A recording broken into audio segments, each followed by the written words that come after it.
It's been over 8 years since the launch of No Man's Sky, and the devs don't seem to be slowing down with their updates, and the latest one has lured me back in with interstellar fishing.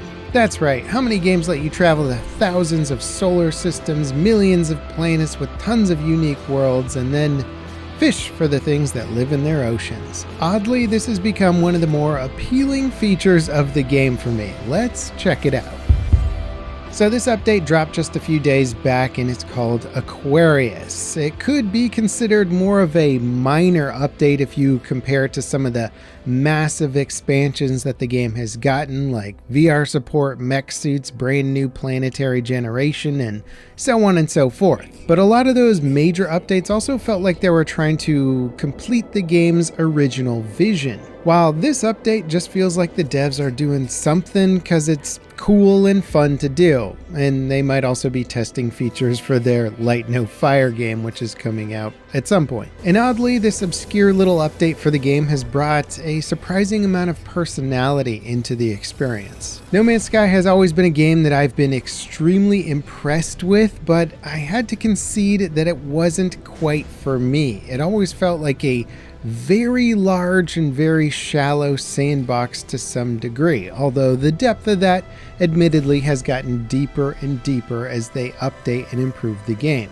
And as I dove back in to test out something as simple as fishing, I was immediately appreciative of all of the amazing content that the devs have added over the years, and it now serves as a fantastic backdrop to one of the more mundane activities in the game, fishing.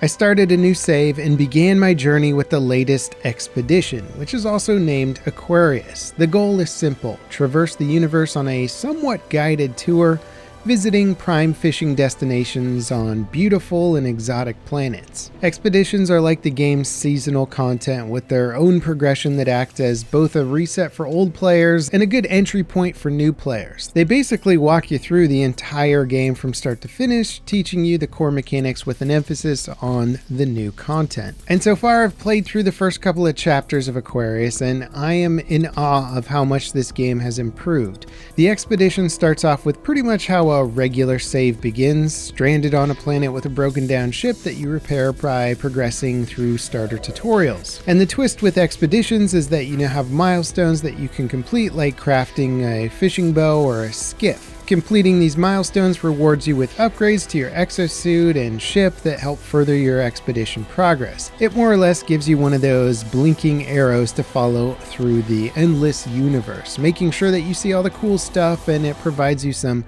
shortcuts for specific unlocks and upgrades to make your journey a little more fun or guided. Now, when it comes to fishing, I'm not going to pretend that this game's fishing experience is necessarily going to rival something of a dedicated fishing game, which I have played and covered on this channel, just for the record, but it does still have enough depth to make it plenty enjoyable for somebody who's not looking for a hardcore experience. You craft some bait, attach it to your hook, and that'll improve the odds of catching fish while also attracting specific species. You cast out and wait for your line to flash green to reel in the catch. There's some nuance to the locations that you fish at, like deeper waters will have deep water fish, and certain biomes will offer species specific to their effects, like radioactivity. And one of the coolest things about this fishing gameplay is that it just adds a level of meaning and interactivity to the universe that wasn't there before.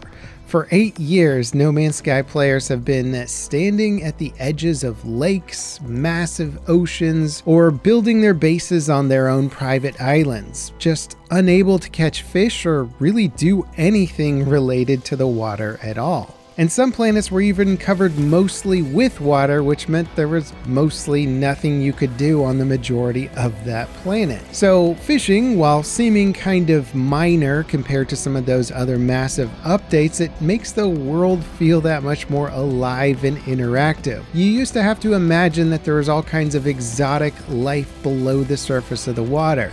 Now it's an actual element of the gameplay which goes beyond just fishing. Now this update is also complemented by the previous update, Worlds Part 1, which updated the water itself with tides, currents, and improved rendering. A few times when I was fishing, a storm or tide would roll in and turn the serene water into a rolling sea with waves that knocked my skiff around. It honestly felt like I was about to get tossed into the sea if I wasn't paying attention. Most of the previous weather in No Man's Sky has typically been something where it's too hot or too cold and you have to recharge your suit components to fix the problem. Now if a storm rolls in, you probably have to wait for it to pass before you can actually get back to fishing, unless you build like an elevated dock or something that can avoid the waves. It really makes the world feel so much more alive and like you kind of have to respect the environment that you're in. Now, getting deeper into the mechanics of fishing, there's actually a pretty interesting gameplay loop built around it. Like I said, it is simple at face value, especially if you compare it against fishing simulators, but if you really do enjoy it, there's deeper mechanics and tools to get into. Fish come in 4 classes, starting at common and going up to legendary. The closer to legendary the fish, the bigger and more valuable they are. And while the fish themselves have a lot of variety in their appearances and size, for the most part they do just end up as an item in your inventory. So you're not going to be posing for photos with giant ship-sized fish or anything like that.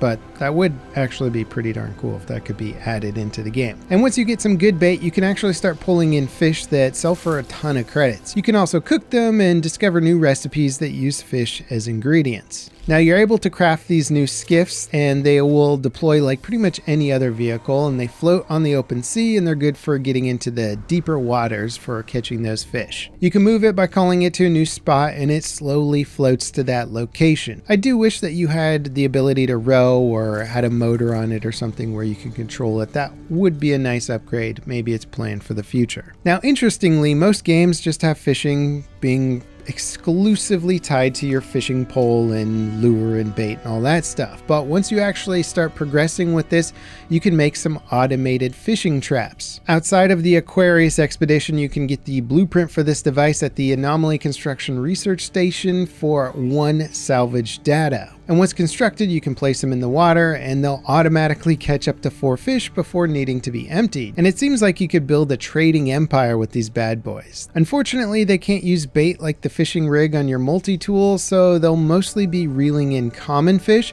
But as far as I know, you can craft as many of these as you want and deploy them all over a body of water. I could easily see players building a fishing empire, especially if future updates add new mechanics and items to the fishing system. Now, a really nice effect of the expedition with this update is that lots of players are following the same path through the fishing universe. So I actually never felt alone in this massive procedural universe. Every planet I visited was dotted with interesting player bases, markers letting me know where players were finding good fish, and of course I ran into plenty of other players. The experience could not be more different than the original release of No Man's Sky, and it is impressive to see how far this game has come. I find my personal relationship with No Man's Sky to be very interesting, as I was very impressed with the tech of the game early on, but the gameplay itself didn't interest me, and as time has moved on, the game has evolved enough where when I come back to check out the cool new impressive tech, I go, oh wait, some of this gameplay is actually intriguing to me now, and I'm getting looped in for longer and longer periods of time. What do you guys think about these No Man's Sky updates? It seems like Hello Games is planning on updating this game for ever at this point, which would be truly awesome. I'd be curious to hear your thoughts in the comments. Is fishing in No Man's Sky going to bring you back into the game? Let me know. And if you enjoyed this video, don't forget to give me a like, subscribe for more content like it, and ding that notification bell to beat the YouTube algorithm with me. And up next, check out this other game that is very much about enjoying the vibe. As always, guys, thanks for watching, and I'll see you next time. This is Level Cap signing off.